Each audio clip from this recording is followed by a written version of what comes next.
can't, as an actor, you got to, it's yes and. Like, you have to, of course I know how to do that. And I'm like, oh my God, what am I doing? Southeast Game Exchange. How's everybody doing today? Awesome, awesome. The person that's sitting here next to me might actually have voiced one of your favorites in some capacity. You might know her in several different roles, but mostly for probably the world's most lovable and adorable sidekick, Tails. Southeast Game Exchange, give it up for Colleen O'Shaughnessey. Hi! Thank you so much for having me. Of course, thank you so much for joining in, as always. Well, of course, about the shows and everything that you've done, because you've got a cavalcade of awesome credits that you've done, wonderful, iconic characters. So, for those here, use of cavalcade. Yeah. So, for those here who aren't familiar with your work, tell us a bit about yourself. Well, I'm Colleen O'Shaughnessey. I am a voice actor. So, as you mentioned, I play the voice of Tails. I've been Tails since 2014 in all of the games, Sonic Boom, and the movies. I'm so lucky. My very first anime that I ever did was Sora from Digimon.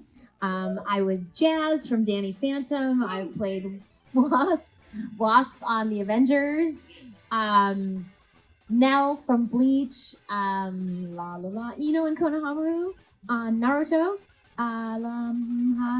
Bunch of games. I am Mantis on Marvel Rivals, which has been super fun. So yeah, it's been a blast. I absolutely love my job. Any day in front of a microphone is a good day. I love that. Actually, I haven't heard anybody say something like that. Really? Any day in front of a microphone is a good day. I love that. I love what I do. I'm so lucky. I mean, what a great job to get to be, just get to play. It's so much fun. Awesome. Tell us about your very first time, like what went through your mind when you first saw Tails? When they first explained to you, this is the character, this is Tails. What was your first reaction to Tails when you saw him? So I didn't actually see him because okay. Full disclosure, I didn't play the games because when the games came out, I was in school. I was at college, and so I was doing school. So I didn't play them, so I didn't know. And so when Tails was introduced into the games, which what was that, early 2000s, 90s? Well, his first appearance was 92. That's Sonic 2. His very first appearance. Okay, right. So I'm always the last to know everything. Lead a prayer, that's me. So I didn't really see him. I mean, you get the description, and honestly don't remember if there was a picture. But there was definitely a description of him, and I didn't know that Kate Higgins had been playing him up to that point. And funny enough, she was at the callback when I was there. I know, but she's such a sweetheart. We'd known each other for years, and we were just chatting, talking about our kids, whatever. She was there for a callback for Styx, and I was there for Styx and Tails. And I had already been Charmy in the game. One of my favorite characters. I love Charmy. Thank you. So the first time seeing him in action, we got to go to, so Bill Freiberger was the director, or one of the main writers, not the director. The director was Jack. But one of the main writers for Sonic Boom. And so when the show was coming out, right before it was about to premiere, he had us over for a barbecue at his house, and we watched a few of the first episodes, and I didn't know he could fly with his tails, which I thought was him. I'm like, that's so cool. How does no one tell me these things? So that was, so he's adorable. My first impressions were, wow. First of all, that is so cool that he can do that, and he's just adorable. I absolutely love him to pieces. He's precious. Any characters in the Sonic franchise that you just immediately are just drawn to because there's that warmness and cuteness in Tails. But there's also that stern of learning and never giving up, and he's a genius. So there's this little tiny bit child genius, right? Yes, and he's so earnest. There's no pretense about him. What you see is what you get. He's not trying to pull something over on you. He's and he's always gonna try his best. That's why they call him the gaming dynamic duo for a reason. Between him and Sonic. It's like a perfect yin and yang. Yeah, agreed. It's wonderful, wonderful pairing. What are some of your favorite personal, or some of your personal favorite moments that you've had in recording? It could be about. It doesn't have to be about Tales. It could be about really anything. Oh, just recording anything? Yeah, just recording as always. Well, the first thing that popped into my head was Sonic Boom. We got to record together as a cast, which is always magical. Like, it's so much fun to work with your fellow actors. It's such a gift, and everyone is so stupid talented and hilarious, and those scripts were brilliant. So they were funny on the page. So I already knew it was going to be a blast. So anytime like we got to sing. When we did Dude-Itude. We're going to talk about Dude-Itude. It's one of my favorite moments of that show. So much fun. So anytime I got to sing was always blessed. Anytime I got to do a group record. So Danny Phantom, we all got to record together. And I'm working with these just like icons of voiceover, Rob Paulson and Tatsuyuki, and just I'm at Nickelodeon. Like, it's just so much fun. I absolutely love my job. I know I already said that, but it's just true. Did you get a chance to tour like Nickelodeon studios and everything when you got brought in? Or? Oh yeah, I mean, when I was working there, it's completely different now. They redid everything, but it was, I don't know about a tour necessarily, but I mean, they didn't we could walk around if we wanted to. Oh, okay. Yeah, it's such a fun, cool space. There was a chocolate dispenser and a popcorn machine, and at the time they had a basketball court too. So if anybody kind of needed a break or needed to go kind of get out of their head or whatever, they could go play basketball. I think there was a putt-putt. The putt-putt might still be there, but the basketball court is not there anymore. Anyway, super fun. Yeah, let's talk about Dude-Itude. You brought up Dude-Itude, one of my favorite ones. So, full disclosure, I love Sonic Boom. It's my favorite Sonic show out of all. I mean, I love all the Sonic shows, but Boom is my favorite. Out of all, because you can always tell when you're watching a show that the people behind the voice of the character are having so much fun. And you can tell that they're having the amount of freedom of being able to do what they can do, right? And I've chatted with some of the other voice actors for Boom as well and talking about their favorite moments where they got to ad-lib and change and stretch a few things.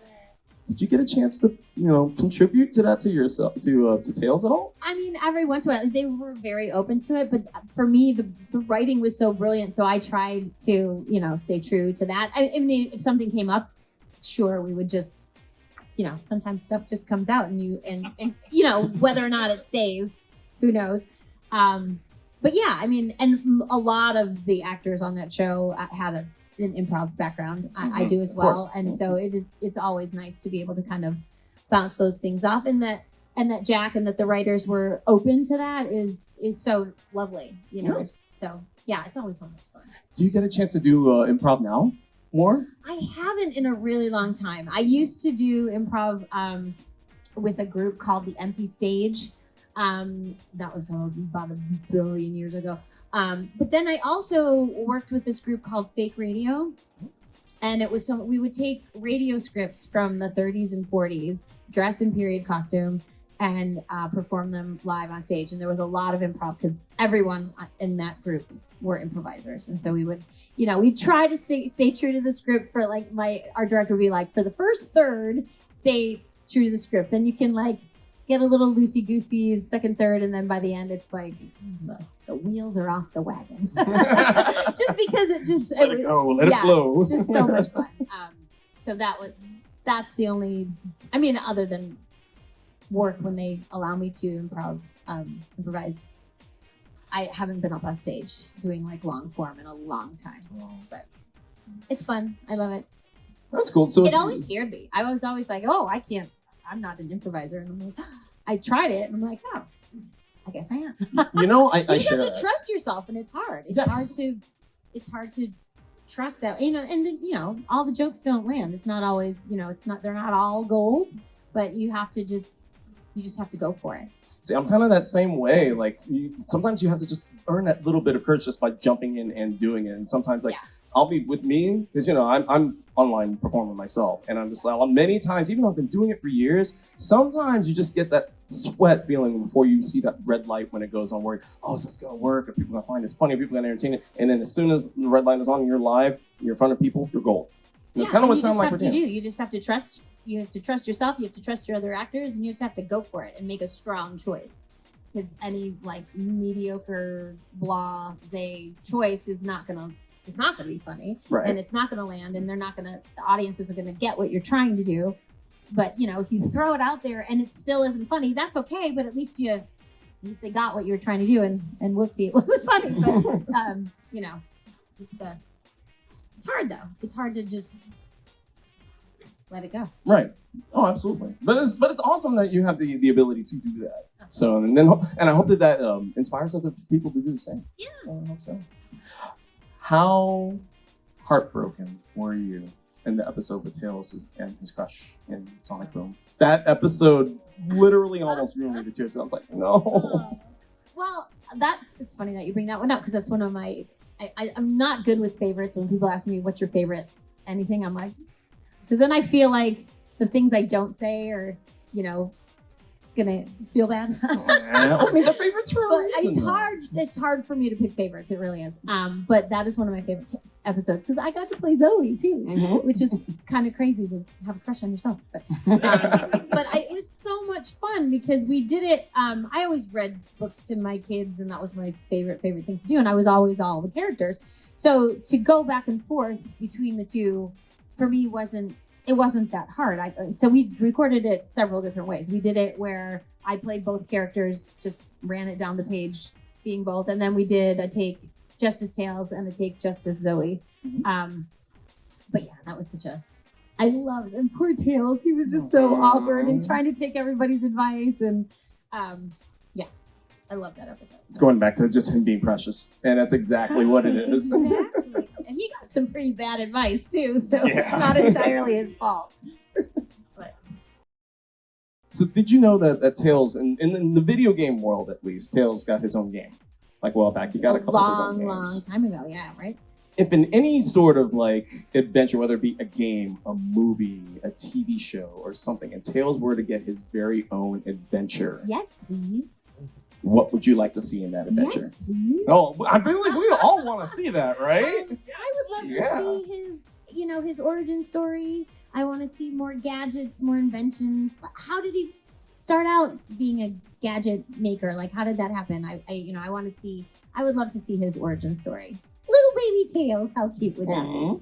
I've had this idea of like if Tails were to get his own game in like the modern era. Who here has played The Legend of Zelda: Tears of the Kingdom? Anybody? So imagine something like in the Sonic verse, like in Sonic Frontiers, but Tails gets the chance to make all these different mechanics. You can control those different mechanics to figure out the stage. That was something that I thought would be really cool for Tails. Let's call Sega right now. We need side stories, not just shows, side stories in games too, and then you get to be in another game. Yeah, I know, I would love that. Right. With every movie that's coming around, because Sonic 4 is right around the corner, right? And we know that now, pretty much I'm sure all of us have seen the post stories. We know Amy Rose and Metal Sonic are coming. What other characters in the Sonic verse do you want to see get the film treatment? Oh gosh, there's so many. I mean, they really could go crazy. Dave the Intern. Yes. He's my favorite. I love Dave the Intern. Yeah, I love him to death. He's one of my favorite characters in all of Sonic. The most evil. Tell me what to do. Gosh, I don't know. Silver? Oh yes, right? yes. Yeah. I predict he's coming. You think in so? some capacity. I think so. What about Charmy? Let's throw Charmy in there too. That's the whole chaotix. Exactly. It's like if you're gonna get Charmy, you gotta get all chaotix if you're gonna get them in. Yeah. So and it'd be fun to have Rouge or Cream. Let's get the whole group in. So let's shift away from Sonic real quick because I know you mentioned it earlier because in doing a little bit extra research because I wanted to chat about something we haven't chatted about before.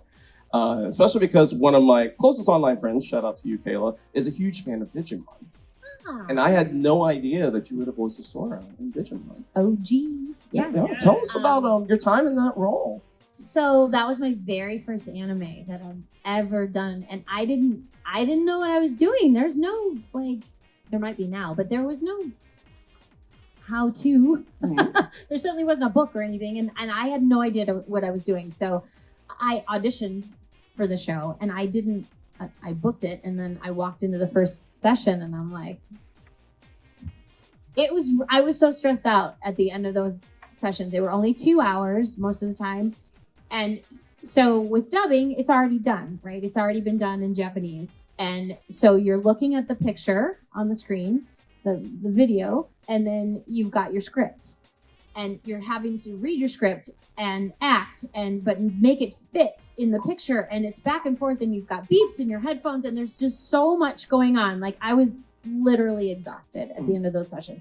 And talk about on the job training, because you can't, as an actor, it's yes and, like, you have to. Of course, I know how to do that, and I'm like, oh my god, what am I doing? Like, it was so hard. And then also, anime has such a different aesthetic than other types of more Western entertainment. There's efforts, and they say like I learned so many different ways to say But right? they make a sound for everything that they do. Like if they move their arm, there's a sound, and that was strange for me because we don't do that necessarily. Like you don't necessarily make us. I mean, sure, if you like knock your knee or something, like you're gonna be like, ow, that'll be a sound, but you don't in normal everyday conversation have all of these extra sounds typically. Right, it's because most of us like it's a reactive sound, right? Exactly. Versus one that's, what's the word I can think of for that? Where it's just kind of, instead of like you reacting to something happening, it's more this is happening and you're reacting to it. And within your own speech or whatever it is that you're saying, there's lots of stuff in between, and they want a sound for every single movement of a head or an arm or a leg or whatever. And that was strange for me, and I didn't know. It didn't feel natural. It didn't feel real. And I didn't know how to do that naturally and make it sound real. And as Sora making all these sounds, I just didn't know how to do it. It was really, I learned a lot. And now I've done a lot of anime. And so now I get it. And now I have much more appreciation for it. But I was really uncomfortable. It's like what we're talking about with improv. I'm like, just don't watch me because I'm probably making faces and I'm probably like doing something with my hands. And at this point, I don't care, but it's hard. Like, and then you get into some fighting scenes or, all that stuff. I mean, I'm not a ninja, in real life, just so you know. So, like fighting and all of that, like figuring out how to make those effort sounds was really, really tricky for me. It was hard for me to get to learn how to do that. And now I'm like, I could beat you up right just sitting here with my voice. I can do it. Strong words. But anyway, I love Sora, and it was so great to get to come back to revisit her 15 whatever years later when we got to work on Try, because I did have all those other shows under my belt and I had that experience under my belt, and so she kind of grew up and I kind of grew up, and it was sort of a nice little, except for the whole Beelmon. That was very sad. That was a rough episode. I don't know if you saw Try. I haven't. Okay. I haven't seen Spoiler. It. So Beelmon, not nice to Sora in Try. I think you have to watch it. Oh, that's sad. But anyway, it was I loved playing Sora. It was great. I didn't understand it at first, but I got there. Awesome. It's because Digimon is a lot more iconic than I feel really gets the cred it deserves. So that's awesome that you got a chance to play the lead role in something so iconic. Yeah, it was pretty cool. And it was still reel to reel, which I don't know. Some of you might not even know what that is. But they literally had to do splicing and things. So when you're dubbing and they're having to splice, like that added some extra pressure because it was so much more work for the engineers to have to fix your mistakes. And you couldn't, like in Pro Tools, if you don't say your line fast enough or you say it too fast, you don't necessarily have to re-record. Now, with Pro Tools, you can stretch it or squish it and certain parts of it, you can, there's so much they can do now, whereas you had to get it right. Yes. And you had to be much more, we still try to be super accurate. And I would rather redo it than make the engineer do it, but they can, and they still do. But anyway, that made it even an extra layer of difficulty. Was the reel to reel. Saying that's awesome, looking out for them too. That way, less work on their end. might be more work for you. I always was like, oh, the engineer's probably like, oh, Colleen's coming in. I think I figured it out pretty quickly, but I don't know. Awesome. I have to ask one of those engineers how they felt about me coming in.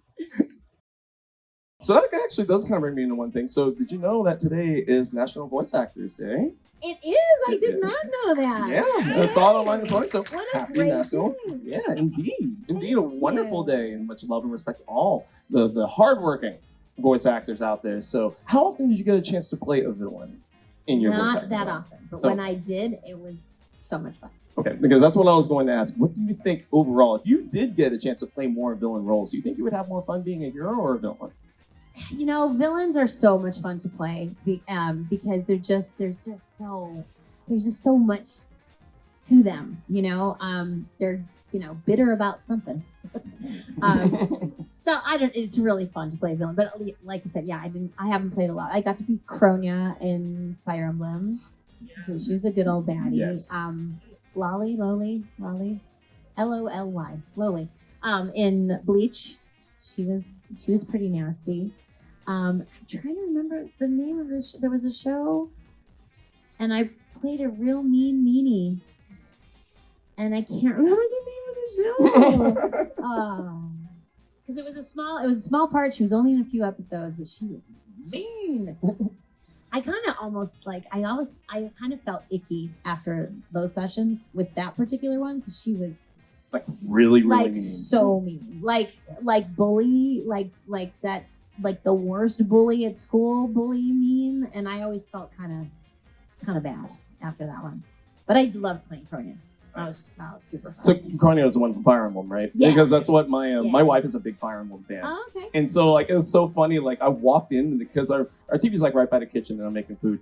And she's playing. She's like, "God, that voice sounds really familiar." It's like I feel like I've heard it before. And then I heard it. And I was like, "She sounds like Tails." And we looked up. Sure enough, it was you. It's like, yeah, that's Colleen. He probably creeps in a lot. A little bit.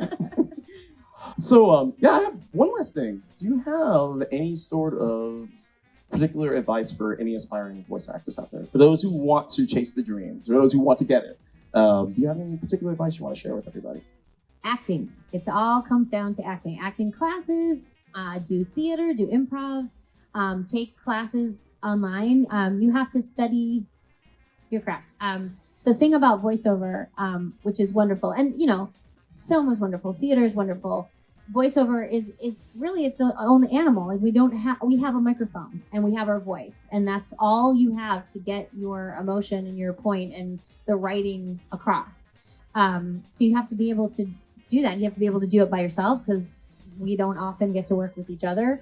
They always say acting is reacting, so you're reacting to nothing if nobody's there, and often a director or somebody will read with you if you need that, but it's different. It's wonderful that they will do that, but it's anyway. So, acting classes. What I say, yeah. Excellent. Well, Colleen, before we head out, I guess tell everybody else where they can find you on the internet. Find you online. Yeah, you can find me on Instagram. It's at Colleen O'Shaughnessey. I'm on Twitter, although I haven't been on there a lot lately. At VO Colleen. I am on the Tickety Talk, but I don't make as many videos as I don't like to make videos, but I'll do it. But so I am. It's real Colleen O'Shaughnessey, I think, on TikTok. Yeah, that's me. Awesome. And if anything is coming out, or I'm going to be in a say words, appearing somewhere, I always post it. Usually Instagram first, and it automatically goes to Facebook. Actually, I never go on there and just automatically. Things happen over there. I don't know what's going to happen. Perfect. Well, Thank you so much, Colleen. I've been your host. I'm G to the next level. You can find me pretty much anywhere on the internet. Twitch, Instagram, YouTube, everything on that. But on behalf of Colleen, thank you so much. And thank you, Southeast Game Exchange. Thank you guys so much for having me. And thanks for, sitting through my piano. And thank you. You're awesome. Appreciate it.